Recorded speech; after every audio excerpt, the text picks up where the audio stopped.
एक बार गौतम बुद्ध एक शहर में प्रवास कर रहे थे। उनके साथ कुछ शिष्य भी थे। एक दिन उनके शिष्य शहर में घूमने के लिए निकले। वे शहर में घूम ही रहे थे कि तभी शहर के कुछ लोगों ने उन्हें अपशब्द कहे। उनके बुरे शब्दों को सुनकर शिष्यों को बहुत बुरा लगा और वे वापस लौट गए। बुद्ध ने देखा कि शहर से लौटकर आए उनके सभी शिष्य बहुत क्रोध में दिखाई दे रहे हैं। उन्होंने शिष्यों से पूछा, क्या बात है, आप इतने तनाव में क्यों हैं? तभी एक शिष्य क्रोध में बोला, हमें यहां से तुरंत चलना चाहिए। जब हम बाहर शहर में घूमने गए थे तो यहां के लोगों ने बिना वजह हमें बहुत बुरा भला कहा। जिस जगह हमारा सम्मान नहीं हो वहां हमें नहीं रहना चाहिए।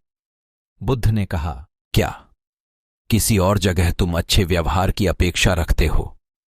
दूसरे शिष्य ने कहा, इस शहर से तो अच्छे लोग ही होंगे। तब गौतम बुद्ध बोले, किसी जगह को सिर्फ इसलिए छोड़ देना ठीक नहीं कि वहां के लोग बुरा व्यवहार करते हैं। हमें तो कुछ ऐसा करना चाहिए कि जिस स्थान पर भी जाएं, उस स्थान को तब तक नहीं छोड़ें जब तक अपनी अच्छाइयों से वहां के लोगों को सुधार न दें। हम जिस भी स्थान पर जाएं, वहां के लोगों का कुछ न कुछ भला करके ही वापस लौटें। बुद्ध ने कहा, जिस प्रकार युद्ध में बढ़ता हुआ हाथी चारों तरफ के तीर सहते हुए भी आगे बढ़ता जाता है, ठीक उसी तरह उत्तम व्यक्ति भी दूसरों के अपशब्दों को सहते हुए अच्छे कार्य करता रहता है। खुद को वश में करने वाले प्राणी से उत्तम कोई और नहीं हो सकता। बुद्ध की बात शिष्यों को अच्छी तरह से समझ में आ गई और उन्होंने वहां से जाने का इरादा त्याग दिया। दुनिया के महान दार्शनिकों में से एक सुकरात एक बार अपने शिष्यों के साथ बैठकर किसी विषय पर चर्चा कर रहे थे कि तभी वहां एक ज्योतिषी आ गया। उसने देखा कि कोई भी उस पर विशेष ध्यान नहीं दे रहा है, तो उसने सबका ध्यान अपनी ओर आकर्षित करते हुए कहा, मैं बहुत बड़ा ज्योतिषी हूं। मैं किसी का भी चेहरा देखकर उसके चरित्र के बारे में बता सकता हूं। बताओ, तुम में से कौन मेरी इस विद्या को परखना चाहेगा? उसकी यह बात सुनकर सभी शिष्य सुकरात की ओर देखने लगे। सुकरात ने उस ज्योतिषी से अपने बारे में बताने के लिए कहा। ज्योतिषी उन्हें देखने लगा। सुकरात देखने में कुरूप थे। उन्हें कुछ देर निहारने के बाद ज्योतिषी ने कहा, तुम्हारे चेहरे की बनावट से पता चलता है कि तुम सत्ता विरोधी हो। तुम्हारे अंदर द्रोह करने की भावना प्रबल है। तुम्हारी आंखों की बनावट से लगता है कि तुम अत्यंत क्रोधी स्वभाव के हो। अपने गुरु के बारे में ये बातें सुनकर वहां बैठे शिष्यों को गुस्सा आ गया। उन्होंने उस ज्योतिषी को तुरंत वहां से जाने के लिए कहा, लेकिन सुकरात ने उन्हें शांत करते हुए ज्योतिषी को अपनी बात पूरी करने के लिए कहा।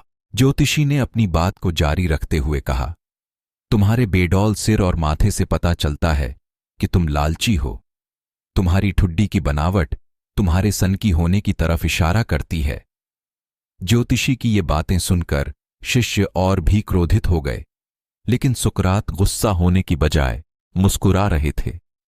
उन्होंने ज्योतिषी को इनाम देकर विदा किया। सुकरात के इस व्यवहार को देखकर शिष्य उन्हें आश्चर्य से देखने लगे और उनसे पूछा, गुरुजी, हमें आपकी यह बात समझ नहीं आई कि आपने उस ज्योतिषी को इनाम क्यों दिया, जबकि उसने जो कुछ भी कहा वो सब झूठ था।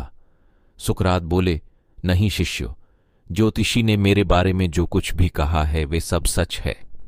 उसके बताए सारे दोष मुझ में हैं।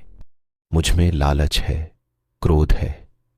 उसने जो कुछ भी कहा वे सब कमियां मुझ में हैं, लेकिन वह एक बहुत जरूरी बात बताना भूल गया।